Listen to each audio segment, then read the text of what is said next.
I'd like to call to order this regular council meeting of the town of Saugeen Shores.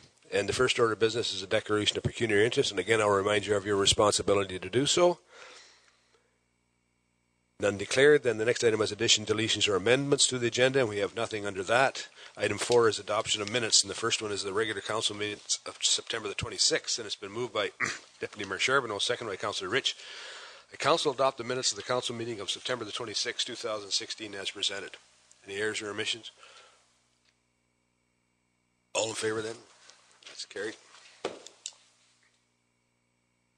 The next is the committee of the whole minutes of September the 26th. It's been moved by Vice Deputy Mayor Huber, seconded by Councillor Minaj, that council note and file the minutes of the committee of the whole meeting of September the 26th, 2016 as presented. Any errors or omissions or comments? If not, all in favor? That's carried. Next item on the agenda is a report of the Committee of the Whole, and it's a general government report of September the 26th, 2016, and it's been moved by Vice Deputy Mayor Huber and seconded by Councillor Neil Minaj, that the Council of the Town of Saugeen Shores adopts the general government report dated September 26, 2016, recommending that effective January the 27th, the composition of the Municipal Heritage Committee shall be a minimum of 5 members and a maximum of 7 members, to which 2 of which shall be council members, and that the mandates of the committees of council be amended to provide that any member who fails to attend 4 consecutive meetings without being authorized to do so by resolution of the committee will be considered to have resigned from the committee. Any questions or comments to this motion? All in favor then? Opposed, if any? That's carried. Next item is an environmental services and transportation report. It's been moved by Councillor Dave Mayette and seconded by Councillor Grace. The Council of the Town of Saugeen Shores adopts the Environmental Services and Transportation Report dated September the 26th, 2016, recommending that Council authorizes staff to address the water main servicing to 318 Concession 6 with Option 4 to continue to explore other connection options, including attempting to broker an agreement between the adjacent landowners and Ms. Smith. Any questions or comments? Councillor Dave Mayette. Thank you, Mr. Mayor. I would just obviously support this motion, and I would just put it up to staff that if they need any councillors or anybody around this table that might be of any assistance to speak to the neighbors or try and broker a deal, that I am at your service. Thank you. Thank you, Dave. Any further comments? All in favor then? Opposed, if any? That's carried. Next item is a notice of sorry. The next item is 6 in the staff report of municipal officers. A staff report. There's a staff report. I'll read the motion, and then if we have any questions, we can direct them to staff. It's been moved by Councillor Grace and seconded by Councillor Dave Mayette. The Council awards the contract to Allen Hastings Limited to remove and replace the existing exterior steps at the Southampton Town Hall at a cost of $85,848 plus applicable HST. Any comments or questions? Deputy Mayor Charbonneau. Thank you, Mr. Mayor. I'm just wondering, as it says in the report, the original extent of the budgeted item was to include exterior lighting, and I understand why that has been temporarily delayed. I guess I wonder, is the intent from staff to retain in some way the additional slightly less than $40,000 here so that we can do that work or contribute it to that work? It likely isn't going to happen in 2016, so it'll have to cross over budget years. Is that the direction we're heading here?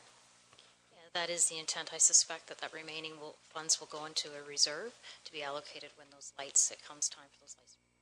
Excellent. Thank you, Mr. Mayor. Any further questions? All in favor then of the motion?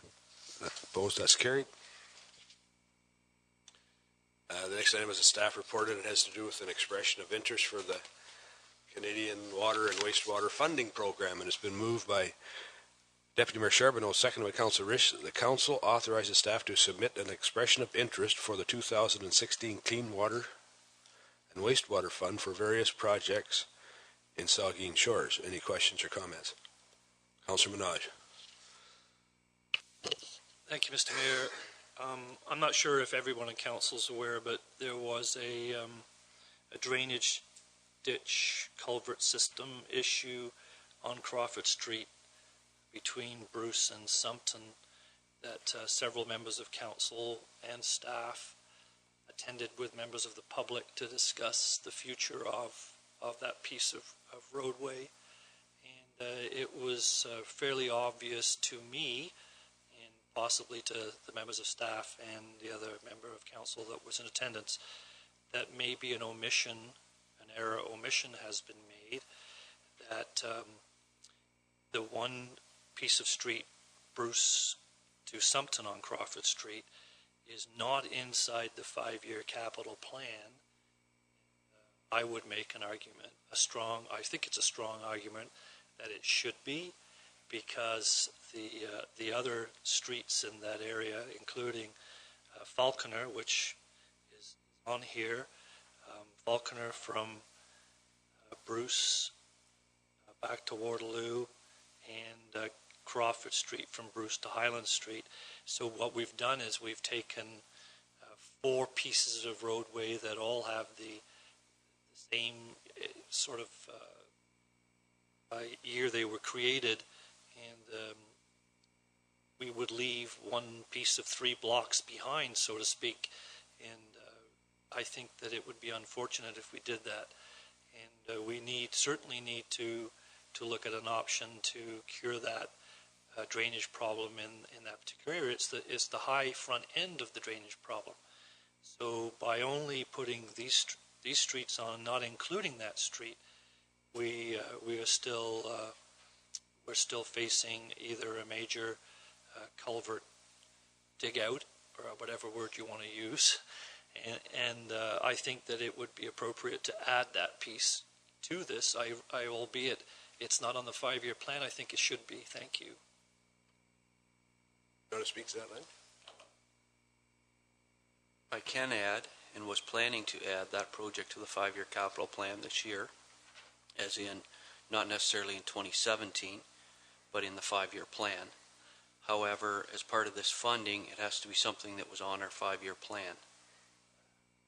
Okay, and as you'll note, Faulkner is on our 5-year capital plan, and it is not on this list. So everything that's on our capital plan is not necessarily on this list.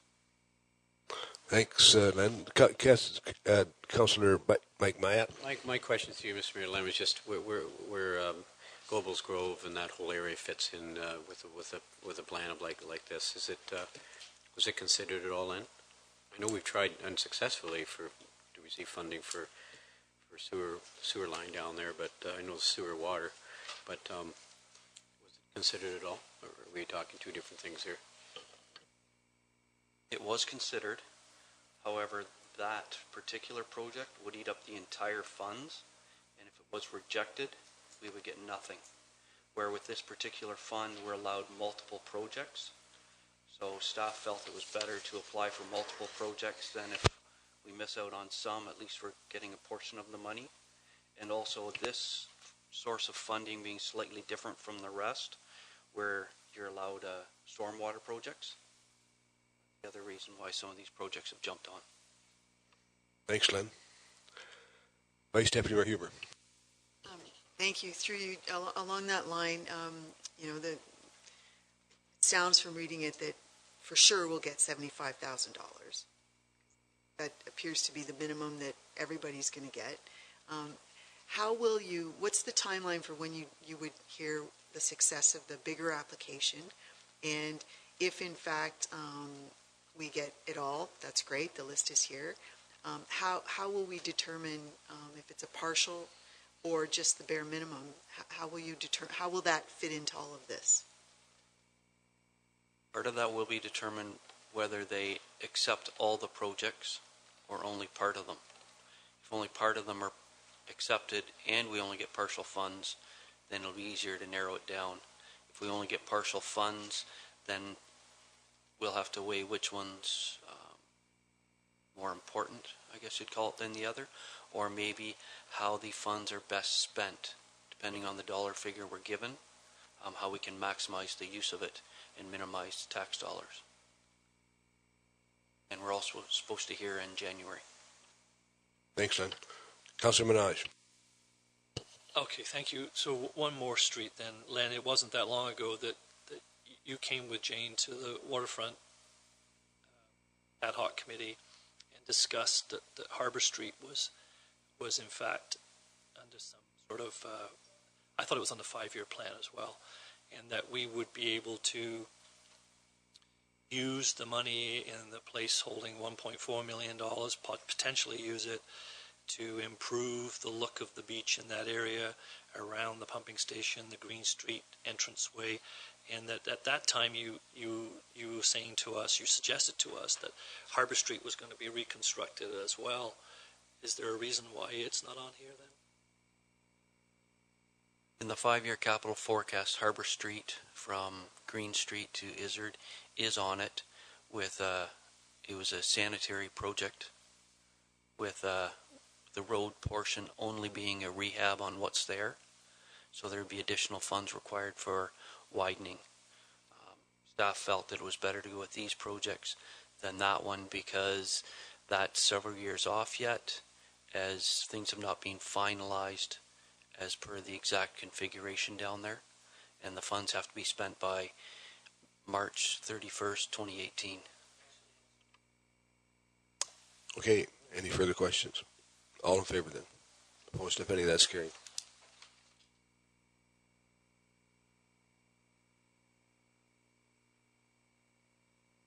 The next item, again, is a staff report. It has to do with an expression of interest for the OSIFA top-up funding. And it's been moved by Councillor Rich and seconded by Deputy Mayor Charbonneau that Council authorizes staff to submit an expression of interest for the Ontario Community Infrastructure Fund for top-up funding for the replacement of the Port Algon Water Tower. Questions or comments? Councillor Matheson. Thank you, Mr. Mayor. This is just a general question. The water tower was built in '89, that's correct? What's the general lifespan of a water tower? It seems like it hasn't lasted that long. Was it the design of it? Like, what's the difference between it and the Southampton water tower, which I believe is a little older than that? I would guess the quality of the material, how it was built.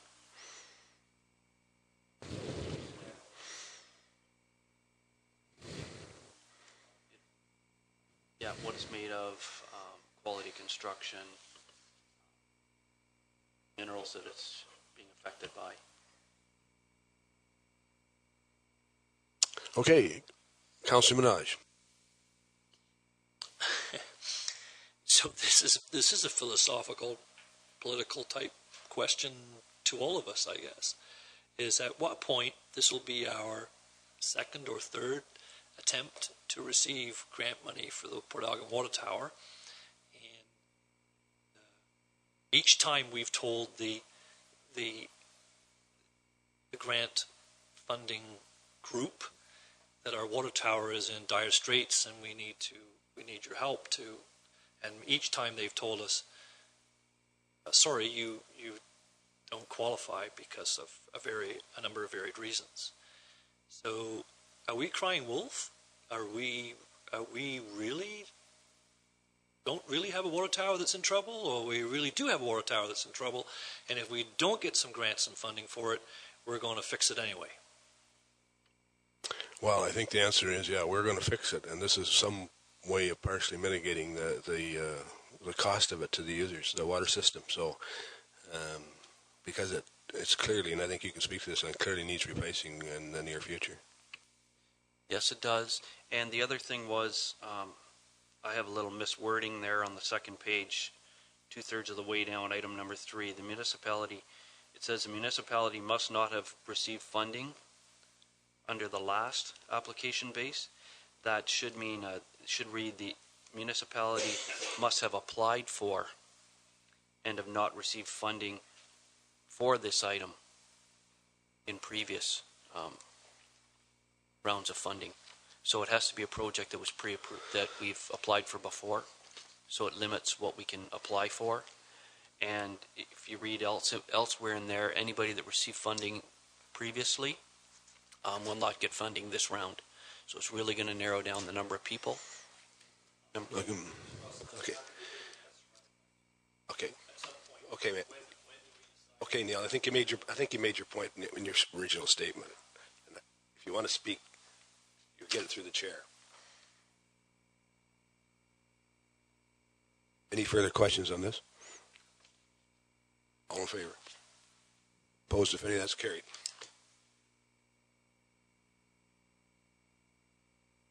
The next item on the agenda is a notice of motion that's there, and will be on the next agenda for disposition, and I'm not going to read it. I'll read it the next time. The next item is bylaws. And the first one is an authorized site plan with RHH Rental Properties Limited of Lord L. Lead. So it's been moved by Councillor Minaj, seconded by Councillor Grace, that bylaw 104-2016, being a bylaw to authorize a site plan agreement with RHH Rental Properties Limited and Lord Elgin Estates Development Limited, is hereby read a first, second, and third time and finally passed and sealed this 11th day of October 2016. Questions or comments to the bylaw?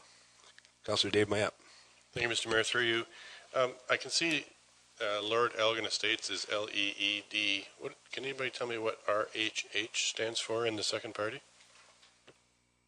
Reed Heritage Homes. Reed Heritage, thank you.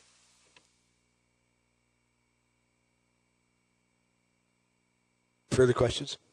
All in favor then? Opposed, if any? That's carried.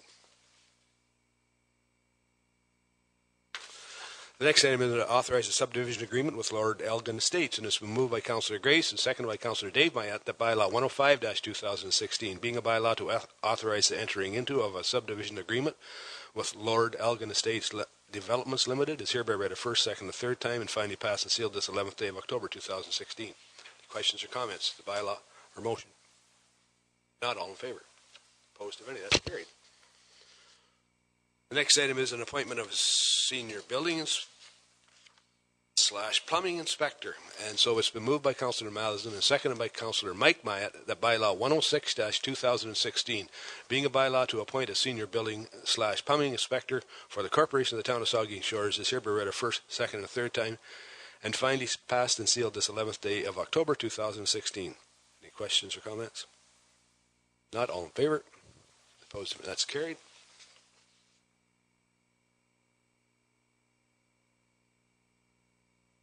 Next item is the bylaw to authorize the OSIFA funding, and it's been moved by Councillor Mike Myatt, seconded by Councillor Madison.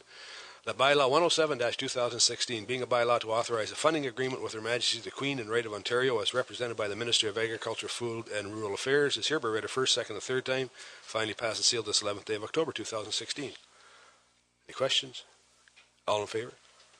Opposed, if any? That's carried. So, we have a motion, number 9 is a close to public session, and it's been moved by Councillor Dave Mayat, second by Councillor Grace. The council moved into close to public session to discuss two matters in accordance with bylaw 63-2015, section 3.8.2b, regarding the personal matters about an identifiable individual, including municipal or local board employees, regarding the appointment of a director of public works and an organizational review update. All in favor? That's carried, and we'll reconvene in in the committee room. So I have a motion that's been moved by Councillor Mike Myatt, second by Councillor Don Madsen, that council rise from close to public session and resume the regular council meeting. All in favor? That's carried. Next item then is bylaw to confirm the proceedings. And it's been moved by Councillor Madsen, second by Councillor Mike Myatt, that bylaw 108-2016, being a bylaw to confirm the proceedings of the Council of the Town of Saugeen Shores, is hereby read a first, second, and third time and finally passed and sealed this 11th day of October 2016. All in favor? That's carried.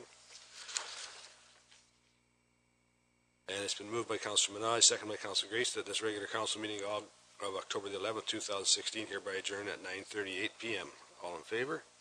We're adjourned.